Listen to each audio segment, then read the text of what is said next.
അസ്സലാമലൈക്കും. കണ്ണൂർ ഗ്രാൻഡ്മ കുക്കിങ്ങിലേക്ക് എല്ലാവർക്കും സ്വാഗതം. ഇന്നത്തെ എൻ്റെ റെസിപ്പി ഇഫ്താറിനും ഗസ്റ്റ് വന്നാലൊക്കെ വളരെ എളുപ്പത്തിൽ ഉണ്ടാക്കാൻ പറ്റിയ നല്ല ടേസ്റ്റുള്ള അടിപൊളി പെരി പെരി ചിക്കൻ പോളയാണ്. അപ്പം അതെങ്ങനെ ഉണ്ടാക്കുന്നതെന്ന് നോക്കാം. സ്റ്റവ് ഓൺ ചെയ്ത് ഫ്രൈ പാൻ വെച്ച് ഫ്രൈ പാൻ ചൂടായതിന് ശേഷം ഇതിലേക്ക് ഏകദേശം 1 ടേബിൾ സ്പൂണ് ഓയിൽ ഒഴിച്ച് കൊടുക്കുന്നുണ്ട്. സൺഫ്ലവർ ഓയിലോ കോക്കനട്ട് ഓയിലോ ഏത് ഓയിലും ഉപയോഗിക്കാം. ഓയിൽ ചൂടായതിന് ശേഷം ഇതിലേക്ക് ഒരു മീഡിയം സൈസ് ഉള്ളി ചെറുതായി മുറിച്ചതിട്ട് കൊടുത്തിട്ട് ഒന്ന് വാട്ടിയെടുക്കാം.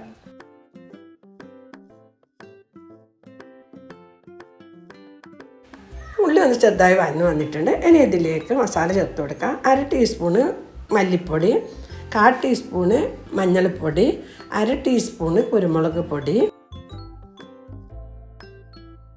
ഇനി ഇതിലേക്ക് 1/4 ടീസ്പൂൺ ഗരം മസാലയും കൂടി ചേർത്ത് കൊടുത്ത് ഇതിൻ്റെ പച്ചമണം മാറുന്നവരെ ഇളക്കി കൊടുക്കാം.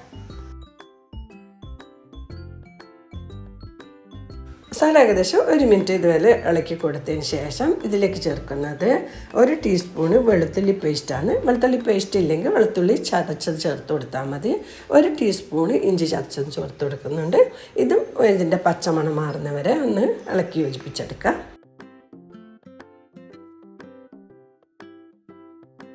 ഇഞ്ചി വെളുത്തുള്ളിൻ്റെ പച്ചമണമൊക്കെ മാറിയിട്ടുണ്ട്. ഇനി ഇതിലേക്ക് ആവശ്യത്തിന് ഉപ്പ് ചേർത്ത് കൊടുക്കുക. 1/4 ടീസ്പൂൺ ഉപ്പ് ചേർത്ത് കൊടുക്കുന്നുണ്ട്. എന്നിട്ട് അതും ഒന്ന് ഇളക്കി യോജിപ്പിച്ചെടുക്കാം. ഇനി ഇതിൽ 2 പച്ചമുളക് ചെറുതായി മുറിച്ചതും കുറച്ച് മല്ലിയിലയും ഇട്ട് കൊടുത്തിട്ട് അതും മിക്സ് ചെയ്തെടുക്കാം. ഇനി ഇതിലേക്ക് ചേർത്ത് കൊടുക്കുന്നത് ചിക്കനാണ്. 200 ഗ്രാം ചിക്കൻ മുളകും ഉപ്പും മഞ്ഞൾപ്പൊടിയും ഇട്ട് വേവിച്ചെടുത്ത് മിക്സിൻ്റെ ജാറിലിട്ട് ചെറുതായി ഒന്ന് ക്രഷ് ചെയ്തെടുത്തിട്ടുണ്ട്. അതിലേക്ക് ഇട്ട് കൊടുത്ത് ഒന്ന് യോജിപ്പിച്ചെടുക്കാം. ഞാൻ ഇതിലേക്ക് 1 ടീസ്പൂണ് ടൊമാറ്റോ കെച്ചപ്പ് ചേർത്ത് കൊടുക്കുന്നുണ്ട്. അതില്ലെങ്കിൽ കുഴപ്പമൊന്നുമില്ല. അപ്പം ഇതൊന്ന് മിക്സ് ചെയ്തെടുക്കാം.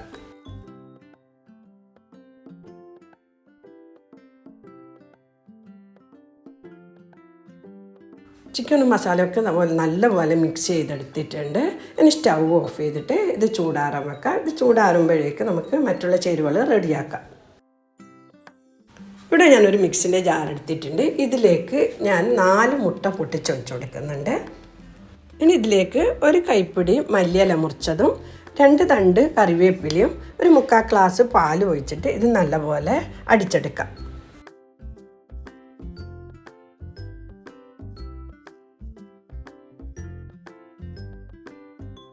നല്ലപോലെ അടിച്ചെടുത്തിട്ടുണ്ട്. ഇത് ഈ ബൗളിലേക്ക് ഒഴിച്ചു കൊടുക്കാം. ഇനി ഇതിലേക്ക് ചേർത്ത് കൊടുക്കുന്നത് ബ്രെഡ് ക്രംസ് ആണ്. ഞാൻ 1 കപ്പ് ബ്രെഡ് ക്രംസ് ചേർത്ത് കൊടുക്കുന്നുണ്ട്. എന്നിട്ട് ഒന്ന് മിക്സ് ചെയ്ത് നോക്കിയിട്ട് വേണമെങ്കിൽ ആവശ്യമുണ്ടെങ്കിൽ വീണ്ടും ചേർത്ത് കൊടുക്കാം. കുറച്ച് ലൂസാണുള്ളത്. ഇതിലേക്ക് കുറച്ചും കൂടി ബ്രെഡ് ക്രംസ് ചേർത്ത് കൊടുക്കുക. 1/2 കപ്പ് ബ്രെഡ് ക്രംസ് കൂടി ചേർത്ത് കൊടുത്തിട്ടുണ്ട്. ഇതും നല്ലപോലെ മിക്സ് ചെയ്തെടുക്കാം. മുട്ടൻ്റെ വലുപ്പത്തിന് അനുസരിച്ചിട്ട് കൂടിയോ കുറയോ ചെയ്യാം. അതിൻ്റെ കട്ടി അനുസരിച്ചിട്ട് നോക്കിയിട്ട് ബ്രെഡ് ക്രംസ് കൂട്ടിയോ കുറയ്ക്കുകയോ ചെയ്യാം. ഇതിലേക്ക് ആവശ്യത്തിന് ഉപ്പും ചേർത്തിട്ട് നല്ലപോലെ മിക്സ് ചെയ്തെടുക്കാം. ഞാനിവിടെ ഒരു സോസ് പാൻ എടുത്തിട്ടുണ്ട്. ഇതിൽ കുറച്ച് ഗീ പരട്ടി കൊടുക്കുക. നല്ല ചുറ്റോട് ആകുന്ന വിധത്തിൽ തന്നെ ഗീ പരട്ടി കൊടുക്കുക. ഇത് നമ്മൾ തയ്യാറാക്കി വെച്ച കൂട്ട് പകുതി ഇതിലേക്ക് ഒഴിച്ച് കൊടുത്തിട്ട് ഒരു സ്പാച്ചില വെച്ചോ സ്പൂണ് വെച്ചോ എല്ലാ ഭാഗം ആകുന്ന വിധത്തിൽ സ്പ്രെഡ് ചെയ്ത് കൊടുക്കുക.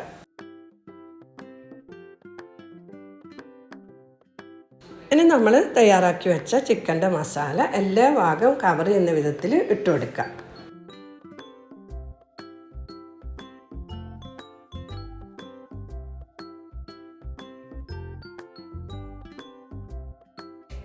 ഇതിൻ്റെ മേലെ വീണ്ടും നേരത്തെ ബാക്കി വെച്ച കൂട്ട് ഇട്ട് കൊടുത്തിട്ട് ചിക്കനൊക്കെ ഫുൾ കവർ ചെയ്യുന്ന വിധത്തിൽ സ്പ്രെഡ് ചെയ്ത് കൊടുക്കുക.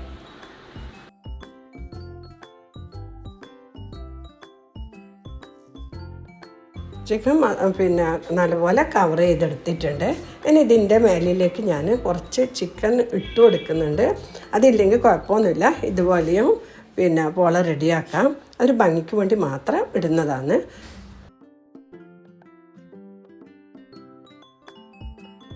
പെരി പെരി ചിക്കൻ പോള റെഡിയാക്കാൻ വേണ്ടി ഞാൻ സ്റ്റൗ ഓൺ ചെയ്തിട്ട് ഒരു പഴയ താവ വെച്ച് കൊടുത്തിട്ടുണ്ട്.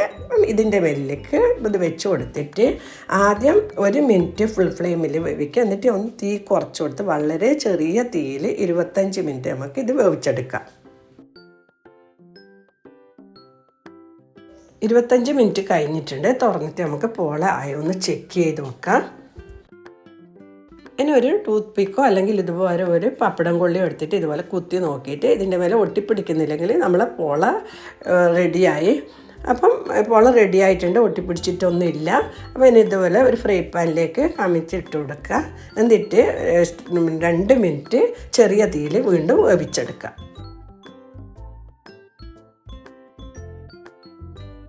2 മിനിറ്റ് കഴിഞ്ഞിട്ടുണ്ട്. ഇനി ഇതൊരു പ്ലേറ്റിലേക്ക് മാറ്റി കൊടുക്കുക.